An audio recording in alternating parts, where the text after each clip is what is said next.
veškeré materiály v tomto filmu jsou autentické. Některé scény vyžadují bližší vysvětlení, proto doporučujeme přítomnost osoby, která může podat zasvěcený komentář.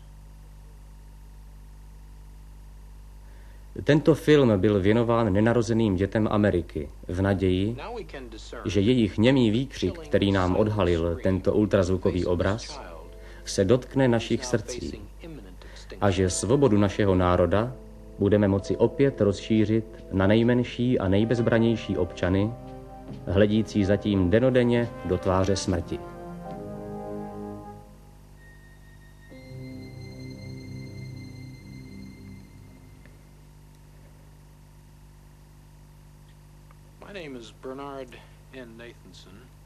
Jmenuji se Bernard Nathanson. Jsem lékař specializovaný na porodnictví a gynekologii.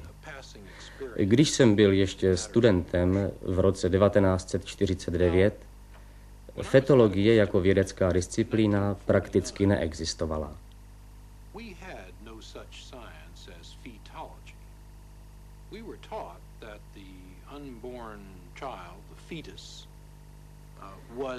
Učili nás, že nenarozené dítě, fetus, plod, je zhluk zárodečných buněk v děloze a bylo předmětem víry, zda to je či není lidský jedinec a do jaké míry tento lidský jedinec má či nemá jedinečné osobní vlastnosti.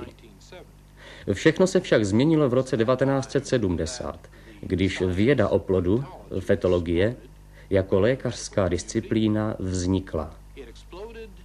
Rozvinula se především díky zavedení nových technologií, jako je ultrazvukové zobrazení, elektronické sledování srdceplodu, hysteroskopie, radioimunochemie a velké množství dalších doslova oslňujících postupů, které v současnosti tvoří neodmyslitelný základ této vědecké disciplíny.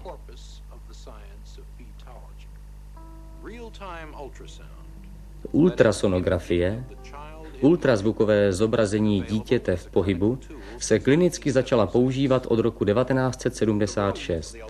Tehdy byla dostupná jen špičkovým klinickým pracovištím. Dnes už je ultrazvukové vyšetření běžnou metodou a v současnosti již miliony žen s ní mají i svou vlastní zkušenost. Je bezbolestná, neohrožuje vyšetřované a umožňuje v místech dříve nedostupných sledování živých struktur bez toho, aby je rušila či jim nějak vadila.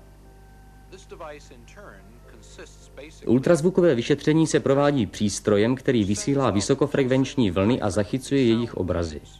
Těhotná žena si lehne na vyšetřovací lůžko a na břicho se jí položí hlavice neboli sonda. Její základ tvoří krystal, který vysílá ultrazvukové vlny, a přenoska, která zachycuje jejich odrazy od tkání pod ní uložených. Odrazy se potom zpracují v počítači, který z nich opět složí obraz žijícího nenarozeného dítěte. Plod lze zobrazit buď lineárně, což je nejvhodnější pro pokročilé fáze těhotenství, nebo sektorově. Sektorovým obrazem, který nyní vidíte, se přesněji zobrazí plod v časných stádiích.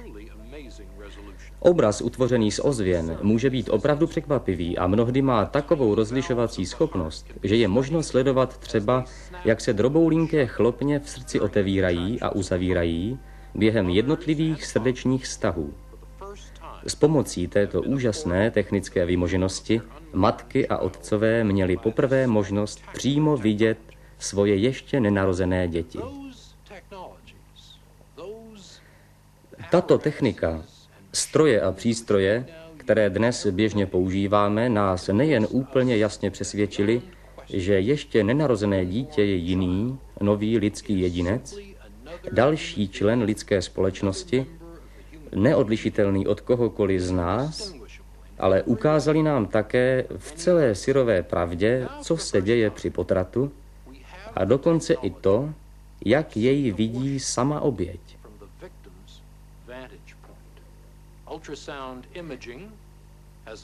Obraz utvořený ultrazvukem dodává snímač, který nijak nevadí běžnému postupu. Takže umožňuje bez problémů objektivně sledovat celý výkon, aniž by to operatérovi vadilo. K tomu, abychom si udělali představu z obrazovky sonografu, je třeba vědět něco blíže o vývoji plodu a o postupu při zákroku samém.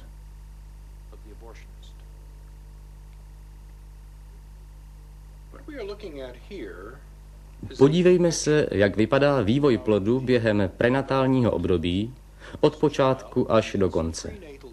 K tomu nám poslouží tyto makety.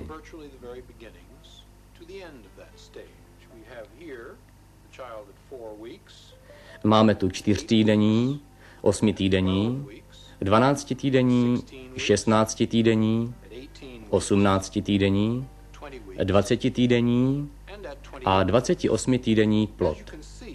Jak vidíte, neexistuje žádná revoluční nebo dramatická změna co do tvaru nebo podstaty této osoby během vývojových stádií. Je to postupně se vyvíjející, ale zcela jasně rozpoznatelná lidská bytost. Nejčastěji se provádí potrat od 4.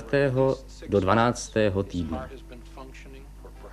Zde vidíte, že jde o bytost, která má už rozvinutý mozek i všechny ostatní orgány a vypadá jako kdokoliv z nás. Toto je 16. vydání Williamsova porodnictví. Je to běžná učebnice, která se používá na lékařských fakultách v USA.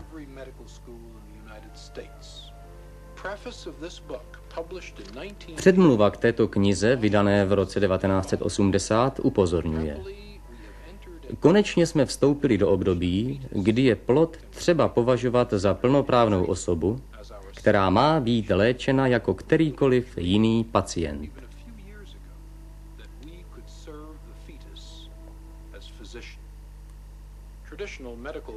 Jen před několika roky se nikomu ani nesnilo, že budeme schopni sloužit přímo plodu jako lékaři. Tradiční lékařská etika a nařízení nám přikazují, že nesmíme naše pacienty poškodit, že musíme zajistit záchranu jejich života. Srovnává se s tím to, co se děje s naším malým pacientem při potratu. Zde vidíme 12týdenní nenarozené dítě v děloze. Když potratář začíná výkon, vloží do pochvy ženy tento nástroj, známý jako spekulum, poševní zrcadlo, a otevře ji, aby odkryl krček dělohy.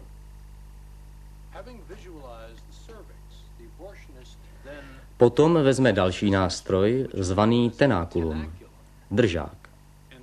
Zavede ho podél spekula, upevní ho na krček a uzamkne, takže má možnost krček pevně uchopit.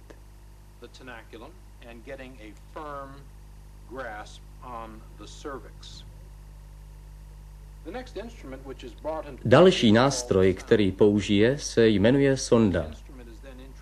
Ta se zavede do dělohy a hned se opět vyjme. Tak lékař změří hloubku a velikost dělohy.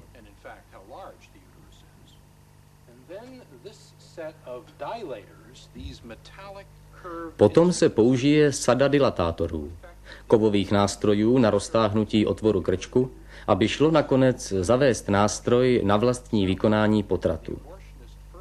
Dilatátory mají dva různě silné konce, které se v sadě postupně zvětšují. Lékař nejdříve zavede nejtenčí dilatátor a postupně jej vyměňuje za další s rozšiřujícím se koncem, až krček dělohy povolí.